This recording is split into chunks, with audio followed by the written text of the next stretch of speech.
பாருங்க, சப்பாத்திக்கு பன்னீர் புர்ஜி செஞ்சுருக்குறாங்க. இன்றைக்கி மார்னிங் பிரேக்ஃபாஸ்ட். இதுக்கு பட்டரும் வச்சுட்டு சாப்பிட வேண்டியது தான். வெல்கம் டு நலம் தானா வீவர்ஸ்.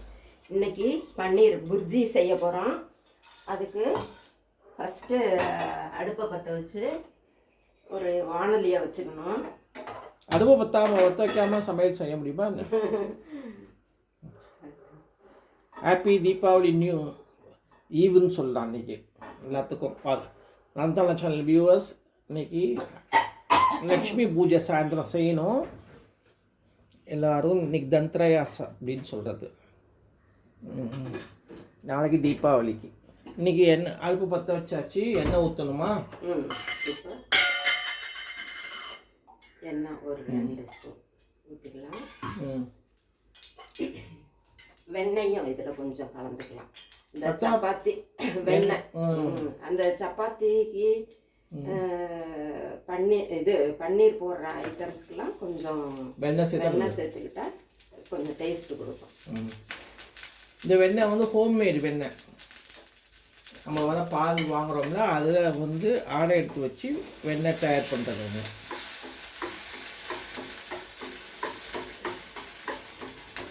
இப்போ இதில் பே லீஃபு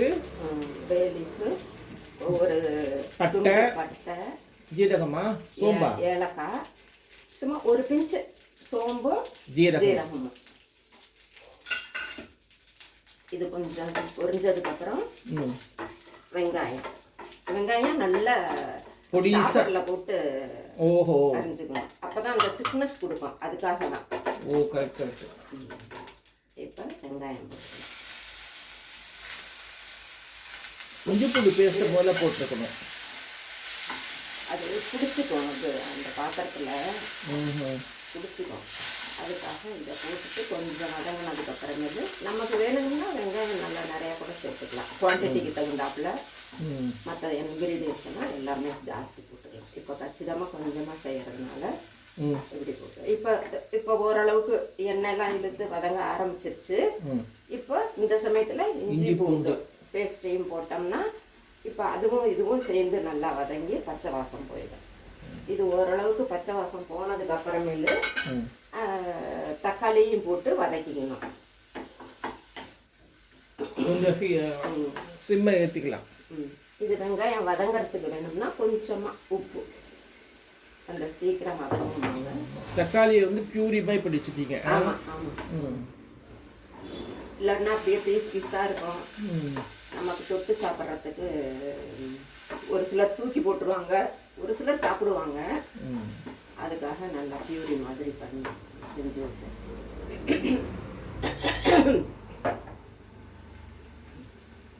நல்லா வதங்கிடுச்சு. நல்லா இதில் நம்ம வெங்காயம் நல்லா வதங்க டேஸ்ட் கொடுக்கும்.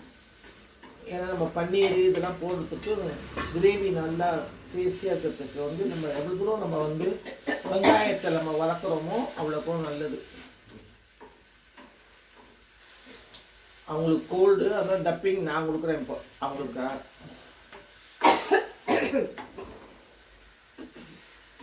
பாருங்க நல்லா வதங்கிடுச்சுன்னா தக்காளியும் போட்டு நல்லா இப்போ பாருங்க நம்ம அந்த எவ்வளோ நல்லா வதங்கினதான் நமக்கு டேஸ்ட் கொடுக்கும் சப்பாத்திக்கு. நம்ம டேஸ்ட் இப்போ போடவும் வாசம். இப்போ நம்ம இந்த பியூரி ஊற்றிடுறோம். இப்போ இதுவும் கெட்டி ஆகிற வரையில கெட்டியாகணுமா? அந்த பச்சை வாசம் போனதுக்கு அப்புறமேலு கெட்டியான மசாலா ஐட்டம்லாம் போடணும். கெட்டியானதுக்கப்புறம் அந்த பவுடர் எல்லாம் போடணும். கொத்தமல்லி புதினாவை கட் பண்ணி எடுத்துட்டு வந்துடுறேன். ஏற்கனவே சப்பாத்தி வர மாவு பசடி வச்சுருக்குறாங்க. இங்கே பாருங்க, சப்பாத்திக்கு மாவு பசடி வச்சுருக்குறாங்க. இன்றைக்கி சப்பாத்தி தான் பிரேக்ஃபாஸ்ட்டு. பன்னீரும் உதுத்து வச்சுருக்குறாங்க. நல்லா உதுத்துருந்தால் தான் நல்லது. இது இந்த மாதிரி டேஸ்டிக்காக இது செய்கிறாங்க. பொதுவாக நம்ம பன்னீரை க்யூப்ஸாக செஞ்சு போடுவோம், பன்னீர் கிரேவி. இது இப்போ பால்கோவா மாதிரி நல்லா உதுத்து விட்டுட்டு அப்படி பார்க்கறதுக்கு நல்லா ஷோவாக இருக்கும். இது ஒரு மாதிரி டிஷ். இது பாருங்கள் நல்லா கோச்சு தக்காளி நல்லா பரண்டு வருது. உப்பு போட தொட்டு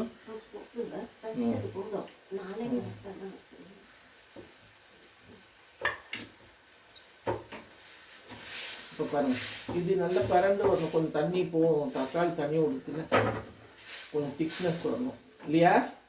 தேவையில்லையா? ஆமாம் ஆமாம், கொஞ்சம் வாசம் பச்சை வாசம் போகணும், அவ்வளோதான்.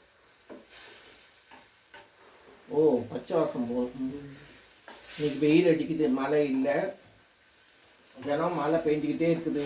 தீபாவளி ஷாப்பிங் பண்ணுறவங்களுக்குலாம் ரொம்ப கஷ்டம். வாங்க ஜனங்க, வெளியூர் கிராமத்து ஜனங்கள்லாம் வந்து டவுன்லெல்லாம் முடிஞ்சு ஜாமான்லாம் வாங்கிட்டு போவாங்க, துணிமணிலாம் எடுப்பாங்க. அவங்களுக்குலாம் வந்து மழை பெஞ்சிட்டே இருந்துச்சுன்னா வியாபாரக்காரங்களுக்கும் கஷ்டம், வாங்குறவங்களுக்கும் கொஞ்சம் கஷ்டமாக இருக்கும். வீட்டில் இருக்கவங்களுக்கும் கஷ்டம். வீடுலாம் சின்ன சில்லுன்னு தண்ணி ஈரமாக இருந்துகிட்டே இருக்குது இல்லை, துணி காயாது. இது பாருங்க நல்லா. இப்போ வந்து நம்ம பொடி போட்டுடலாம். என்னென்ன பொடி சொல்லுங்க? மிளகாய் பொடி, கொத்தமல்லி பொடி, ஜீரக பொடி, இது கரம் மசாலா, மஞ்சள் பொடி, இதெல்லாம் போட்டிருக்குது. நமக்கு சாட் மசாலாவும் கொஞ்சம் கலந்துருக்கேன். இல்லாட்டினா இந்த கொண்டக்கடலை மசாலா இருக்குங்க, சென்னா மசாலா, அது கூட கலந்துக்கிறாங்க, கலந்துக்கலாம். எல்லாம் இப்போ கொஞ்சம் நம்ம சிம்லேருந்து கொஞ்சம் எடுத்துக்கணும், ஏன்னா ரொம்ப தீரமாக இருக்கணும் இந்த பொடியெல்லாம். இதை நல்லா வதங்கினதுக்கப்புறம் கொஞ்சம் தண்ணி ஊற்றி நல்லா கொதிக்க வச்சிடலாம். இதில் கொஞ்சம் உப்பு போட்டுக்கலாம். இப்போ முதல்ல வெங்காயத்துக்கு மட்டும் உப்பு போட்டோம் இல்லையா? ஆமாம். இப்போ இந்த பொடி தக்காளி எல்லாம் கலந்துருக்கிறதுனால இதுக்கு தகுந்த அந்த போதும். இப்போ தண்ணி ஊற்றிக்கலாமா? தண்ணி, ஒரு கிளாஸ் தண்ணி. இப்போ இதை நல்லா கொஞ்சம் கொதி. முந்திரி பருப்பு அரைச்சி வச்சிருக்கேன் ஒரு 5-6. அது கடைசியில் இறக்க போகிறதுக்கு முன்னாடி அதை போட்டு ஒரு தடவை நல்லா கொதிக்க விட்டு ஆஃப் பண்ணிக்க வேண்டியது. சைடில் அப்படி பிடிச்சிருச்சா? பரவாயில்ல.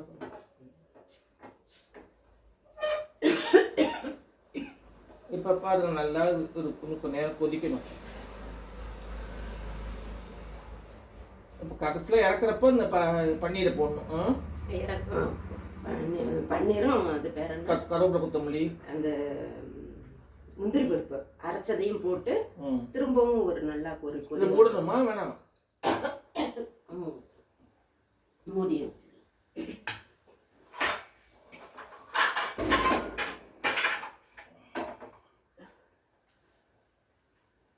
அப்பப்போ கிண்டி விட்டுருங்க, பிடிக்காம. இப்போ பாருங்க, முந்திரி அரைச்சி வச்சுருக்குறாங்க. ஒரு 5 முந்திரி அரைச்சி வச்சுருக்காங்க. இதை நம்ம ஊற்றிட்டோம்னா அது டேஸ்ட் கூடும். கருவேப்பிலை, கொத்தமல்லி ஆஞ்சி இருக்குது. புதினா கொத்தமல்லி அப்பப்போ திறந்து நம்ம வந்து கொஞ்சம் கிண்டி விடணும், இல்லைன்னா அடி பிடிச்சிக்கும்.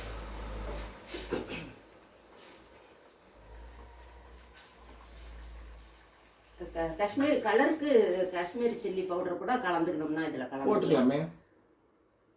போடலாமா?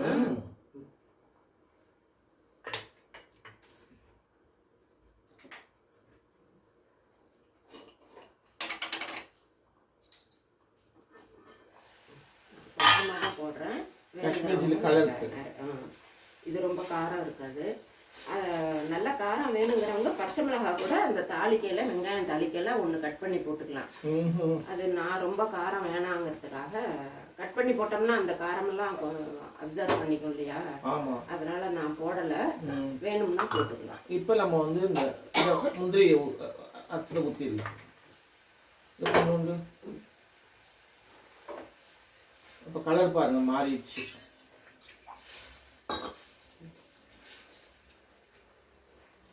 நல்லா ஊற வச்சு நல்லா நைஸாக அரைச்சி ஊற்றிட்டோம்னா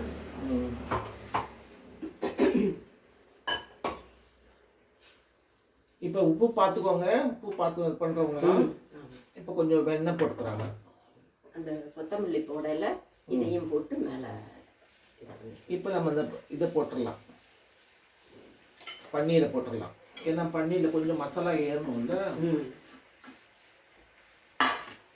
பன்னீர் நம்ம வந்து கியூபாக போட்டு பதில் இது இந்த மாதிரி இது கொஞ்சம் கிரேவி மாதிரி கிரேவி மாதிரி இருக்கும். நல்லா இங்கே பாருங்க, பார்க்கறதுக்கு எப்படி அழகாக இருக்குது பாருங்க. சப்பாத்திக்கு தொட்டுக்க ரொம்ப நல்லா இருக்கும். டேஸ்டியாக இருக்கும்.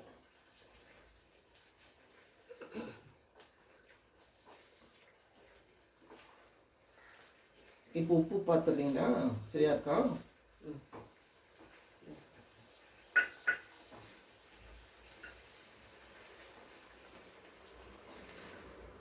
நம்ம பன்னீர் போட்டோம்னா ரொம்ப நேரம் கொதிக்க விடக்கூடாது, ரப்பர் மாதிரி ஆயிடும் பன்னீர். இப்போ கொத்தமல்லி கருவேப்பிலை கொஞ்சம் வெந்தயம், புதினா, கொத்தமல்லி, புதினா.